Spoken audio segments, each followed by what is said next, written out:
जय श्री कृष्णा। राधे राधे। आज आप लोग सुनेंगे भादो मास की कृष्ण पक्ष की मासिक शिवरात्रि व्रत की कथा। पौराणिक कथा के अनुसार चित्रभानु नामक एक शिकारी था। जानवरों की हत्या करके वह अपने परिवार को पालता था। वह एक साहूकार का कर्जदार था, लेकिन उसका ऋण समय पर ना चुका सका। क्रोधित साहूकार ने शिकारी को शिव मठ में बंदी बना लिया। संयोग से उस दिन शिवरात्रि थी। शिकारी ध्यान मगन होकर शिव संबंधी धार्मिक बातें सुनता रहा। चतुर्दशी को उसने शिवरात्रि व्रत की कथा भी सुनी। शाम होते ही साहूकार ने उसे अपने पास बुलाया और ऋण चुकाने के विषय में बात की। ऋण चुकाने के विषय में बात की। शिकारी अगले दिन सारा ऋण लौटा देने का वचन देकर बंधन से छूट गया। अपनी दिनचर्या की भांति वह जंगल में शिकार के लिए निकला, लेकिन दिन भर बंदी गृह में रहने के कारण भूख प्यास से व्याकुल था। शिकारी खोजता हुआ वह बहुत दूर निकल गया। जब अंधकार हो गया तो उसने विचार किया कि रात जंगल में ही बितानी पड़ेगी। वह वन एक तालाब के किनारे एक बेल के पेड़ पर चढ़कर रात बिताने का इंतजार करने लगा। बिल्व वृक्ष के नीचे शिवलिंग था, जो बिल्व पत्रों से ढका हुआ था। शिकारी को उसका पता न चला। पड़ाव बनाते समय उसने जो टहनियाँ तोड़ी वे संयोग से शिवलिंग पर गिरती चली गई। इस प्रकार दिन भर भूखे प्यासे शिकारी का व्रत भी हो गया और शिवलिंग पर बिल्व पत्र भी चढ़ गए। एक पहर रात्रि बीत जाने पर एक गर्भिणी हिरनी तालाब पर पानी पीने पहुंची। शिकारी ने धनुष पर तीर चढ़ाकर ज्यों ही प्रत्यंचा खींची। हिरनी बोली, मैं गर्भिणी हूँ, शीघ्र ही प्रसव करूँगी। तुम एक साथ दो जीवों की हत्या करोगे जो ठीक नहीं है। मैं बच्चे को जन्म देकर शीघ्र ही तुम्हारे समक्ष प्रस्तुत हो जाऊंगी, तब मार लेना। शिकारी ने प्रत्यंचा ढीली कर दी और हिरनी जंगली झाड़ियों में लुप्त हो गई। प्रत्यंचा चढ़ाने तथा ढीली करने के वक्त कुछ बिल्व पत्र अन्यास ही टूटकर शिवलिंग पर गिर गए। इस प्रकार उससे अनजाने में ही प्रथम प्रहर का पूजन भी संपन्न हो गया। कुछ ही देर बाद एक और हिरनी उधर से निकली। शिकारी की प्रसन्नता का ठिकाना न रहा। समीप आने पर उसने धनुष पर बाण चढ़ाया। तब उसे देख हिरनी ने विनम्रतापूर्वक निवेदन किया, हे शिकारी, मैं थोड़ी देर पहले श्रुतु से निवृत्त हुई हूँ। कामातुर वीर हिरनी हूँ। अपने प्रिय की खोज में भटक रही हूँ। मैं अपने पति से मिलकर शीघ्र ही तुम्हारे पास आ जाऊंगी। शिकारी ने उसे भी जाने दिया। 2 बार शिकार को खोकर उसका माथा ठनका। वह चिंता में पड़ गया। रात्रि का आखिरी पहर बीत रहा था। इस बार भी धनुष से लगकर कुछ बेल व पत्र शिवलिंग पर जा गिरे तथा दूसरे पहर की पूजन भी संपन्न हो गई। तभी एक अन्य हिरनी अपने बच्चों के साथ उधर से निकली। शिकारी के लिए यह स्वर्णिम अवसर था। उसने धनुष पर तीर चढ़ाने में देर नहीं लगाई। वह तीर छोड़ने ही वाला था कि हिरनी बोली, हे शिकारी, मैं इन बच्चों को इनके पिता के हवाले करके लौट आऊँगी। इस समय मुझे मत मारो।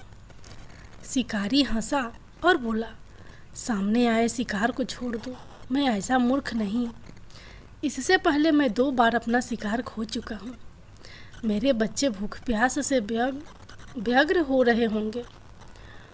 उत्तर में हिरनी फिर कहा, जैसे तुम्हें अपने बच्चों की ममता सता रही है, ठीक वैसे ही मुझे भी अपने बच्चों की ममता सता रही है।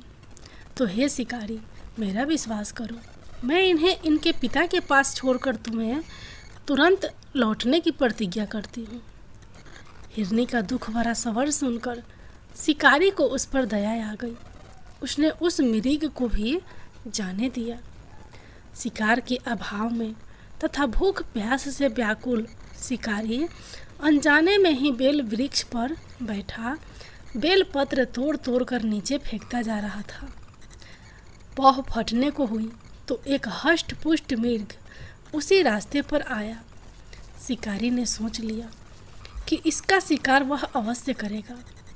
शिकारी की तनी प्रत्यंचा देखकर मृग विनीत स्वर में बोला, हे शिकारी, यदि तुमने मुझसे पहले आने वाली 3 मृगियों तथा छोटे छोटे बच्चों को मार डाला है तो मुझे भी मारने में विलंब ना करो, ताकि मुझे उनके वियोग में एक क्षण भी दुख ना सहना पड़े।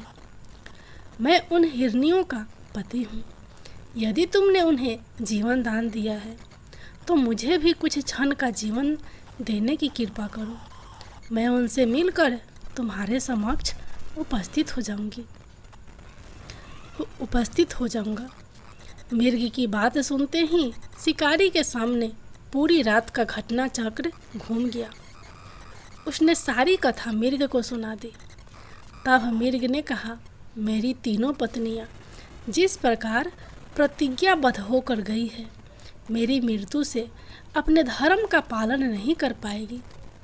अतः जैसे तुमने उन्हें विश्वास पात्र मानकर छोड़ा है, वैसे ही मुझे भी जाने दो। मैं उन सबके साथ तुम्हारे सामने शीघ्र ही उपस्थित होता हूँ। शिकारी ने उसे भी जाने दिया। इस प्रकार प्रातः हो गई। उपवास, रात्रि जागरण तथा शिवलिंग पर बेलपत्र चढ़ने से अनजाने में ही पर शिवरात्रि की पूजा पूर्ण हो गई।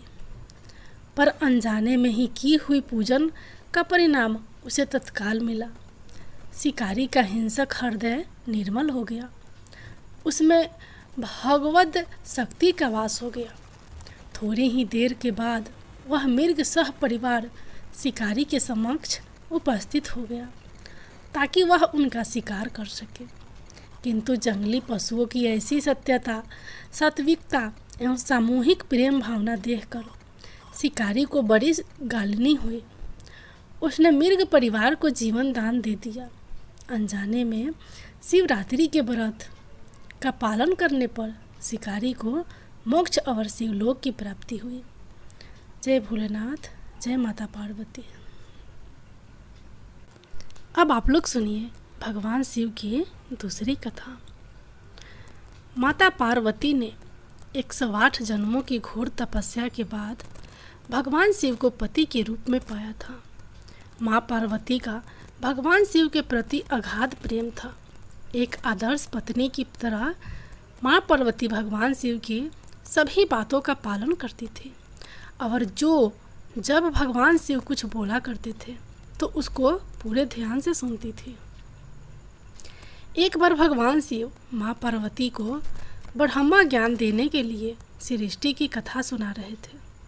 कथा सुनते सुनते माँ पार्वती किन्हीं दूसरे विचारों में खो गई। जैसे ही भगवान शिव को इस बात का एहसास हुआ कि माँ पार्वती उनकी बातों पर ध्यान नहीं दे रही है, तब उन्होंने माँ पार्वती से पूछा कि क्या आप मेरे द्वारा सुनाई जा रही कथा को सुन रही हैं? लेकिन माँ पार्वती कहीं और खोई हुई थी, इसलिए उन्होंने भगवान शिव के सवाल का कोई उत्तर नहीं दिया। कुछ समय बाद जब माँ पार्वती का अपने विचारों से ध्यान भंग हुआ और वे अपनी दुनिया में वापस लौटी, तब भगवान शिव ने क्रोधित होते हुए माँ पार्वती से कहा कि आपने ब्राह्मण ज्ञान का अनादर किया है। जब किसी से शिक्षा या ज्ञान लिया जाता है तब ध्यान भंग नहीं होना चाहिए, और अगर ऐसा होता है तो ये दंडनीय है। इसके बाद भगवान शिव ने दंड स्वरूप माँ पार्वती को श्राप दिया कि अब आपका जन्म किसी मछुआरे परिवार में होगा। माँ पार्वती को अपनी गलती का एहसास हुआ, पर तब तक काफ़ी देर हो चुकी थी और भगवान शिव उनको श्राप दे चुके थे। अब दुख में डूबी हुई माँ पार्वती मछुआरों के एक गांव में पहुंची। इस गांव के मुखिया की कोई संतान नहीं थी। एक दिन वो मछली पकड़ने के लिए तालाब जा रहा था। तब उसको रास्ते में एक पेड़ के नीचे एक कन्या बैठी हुई मिली, जो कि वास्तव में कन्या के रूप में माँ पार्वती थी। वह नन्ही कन्या पूरी तरह से वहाँ अकेली थी, उसके साथ कोई भी नहीं था। तब मछुआरे ने इस घटना को प्रभु की कृपा समझा और उस नन्ही कन्या को अपने साथ अपने घर ले आया। माँ पार्वती उसी घर में कन्या के रूप में रहने लगी। इस तरह माँ पार्वती को अपना एक जन्म भगवान शिव के श्राप के कारण मछुआरे के घर में कटना पड़ा था। जय भोलेनाथ, जय माता पार्वती।